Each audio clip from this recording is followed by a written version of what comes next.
Hey, this is Matt. This is the personal story I was going to talk about. So before I start, I guess there should be a warning. Some words I may use may be explicit. I'll use scientific terms. I'm not trying to be vulgar or anything. So I mean, if little ears are listening, or if you think you're too young to hear maybe in a slightly adult topic, yeah, don't listen to it, I guess. But it's health related. So ever since maybe I was like 13 or 14, I've had kidney stones, and people say, "Oh, that's horrible." So what? Well, I've not had just like one or two kidney stones. I've had like one or two kidney stones since I was 13. I'm 32 years old now, so that's a lot of years and a lot of stones, and each one's an episode where I might have multiple stones I have to pass. I've had some surgeries for them to break them up, and so I can get them out of my body. So that, I don't know. I'll try and explain what a kidney stone is. It's a crystal, either of uric acid, which your body creates through waste processes, and I believe aerobic exercise creates lactic acid. Lactic acid then can become uric acid, I believe. I'm not 100% sure on that, but anyway, that's the science behind it. So they form in your kidneys. It's filtered out of your blood by nephrons that are in your kidneys, and then it's passed down through the ureter into the bladder, and then if you're a guy, it goes out your penis into the toilet, or if you're outside, maybe onto the ground. So anyway, that is a kidney stone in general. I'm in New York, so I'm going to use a lot of New York locations in this little story. So if you want to pull out your New York State map to follow along, it may help. I don't know, some distances and stuff. So I live just outside of Rochester, New York, by Lake Ontario. There's SUNY Brockport is where I went to college. I live just north of there now in Hamlin. It's a pretty small town. So the first story I can remember on these kidney stones was when I was about 14. I remember I had to go to the hospital for this one, and they ended up admitting me overnight for a day or two. I can't remember the exact circumstances of it because it's a while ago now. I guess it'd be like 17 years ago, so I don't remember that well. But the story that goes along with this little episode of Kidney Stones is I was sharing a room with somebody else, and somebody came in that was, so my mom was staying with me because, I'm only 14 years old. It's midday, and like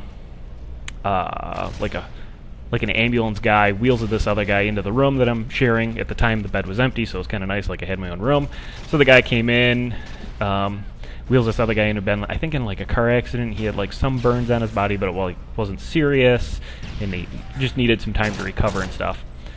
And so the ambulance guy like starts chatting up my mom, and I'm not like really paying attention. I'm just kind of laying there trying to relax and stuff, and get some rest, and enjoy the painkillers. And all of a sudden I notice the guy's like kind of flirting with my mom, and my mom's married to my dad, and I don't know. I still think it's funny. I don't know if my mom even remembers it, but and my mom was just being nice. She wasn't flirting back, but I kind of just, I just said, "Hey, dude, when you leaving?" And I think he took the hint, and my mom just gave me a dirty look, like, "Don't be rude. You can still be nice to people." So yeah, that was kind of my story from when I was 14. So that that wasn't too bad. So going forward, maybe I was like 16. Oh no, I was about 21 when this happened.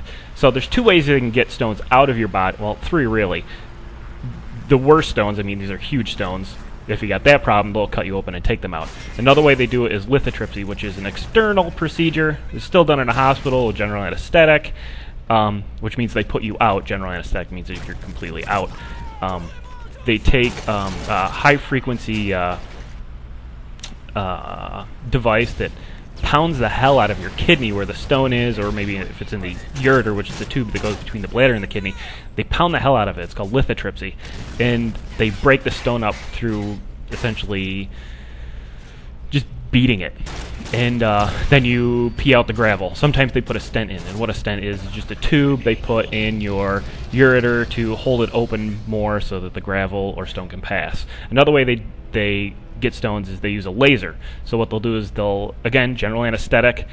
Generally, they use general anesthetic for this. They run a tube up your penis that has a laser in it and break it up with light, a laser, and then they put a stent in, and then you pee it out, or you pee out the gravel or what's left of the stone.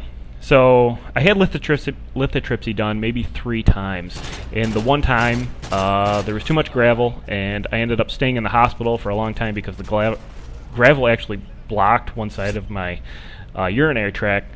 So they left me in the hospital for like a week. I think it was like 5 to 6 days, and that really sucked. That was probably the worst time ever. I've never stayed in a hospital that long, and it was just horrible. I was 21, going to college, and I missed a ton of time, and that was probably like one of the worst experiences of my life. I absolutely hated it. I don't like hospitals. I don't think anybody does.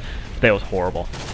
So, yeah, and the doctors really weren't going to do anything for me. They're like, we just need to give it time, and I was pissed that they couldn't do anything for me. So another one is, so I worked for a vending company, and I worked in Rochester, but we vended the Buffalo City School District, which is about an hour and 15 minutes away from where we were. So at the time, I was sharing a truck with another guy. He was a great guy, very funny. Joel, he's a good guy to work with. Yeah, it was a lot of fun to work with Joel. So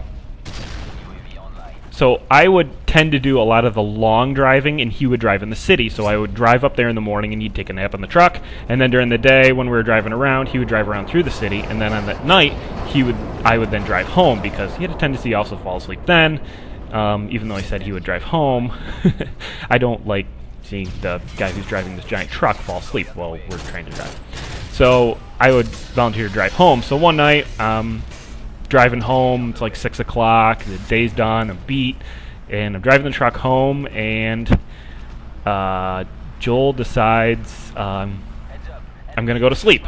So while I'm driving, I start to get horrible pain, and I know what it is. At this time, I'm like 26, 27. I've had a ton of kidney stones at this point, so I know what it is. So I have to pull the truck over and be like, dude, you're going to have to drive. Could you drive a little quicker than normal? I hate to put this pressure on you. So one of the things with kidney stones is the pain is really bad, and a lot of times people get nauseous and end up vomiting from it. And they double over, some people pass out. I mean, the pain is just horrible. And it's the pain, actually, of the stone going from the kidney to the bladder. That ureter tube is very, very small, and it doesn't like to give, and causes a lot of pain and pressure in your back. Actually, the pain can shoot down through your penis, down through your testicle area. Alright, well, this gameplay is ending. I'll continue the story on the next one. Here, I get the game-winning kill. Great. Yeah, I'll continue the story on the next video. I'm sorry about that. It's got to be a 2-parter, but, you know, what are you going to do? Bye.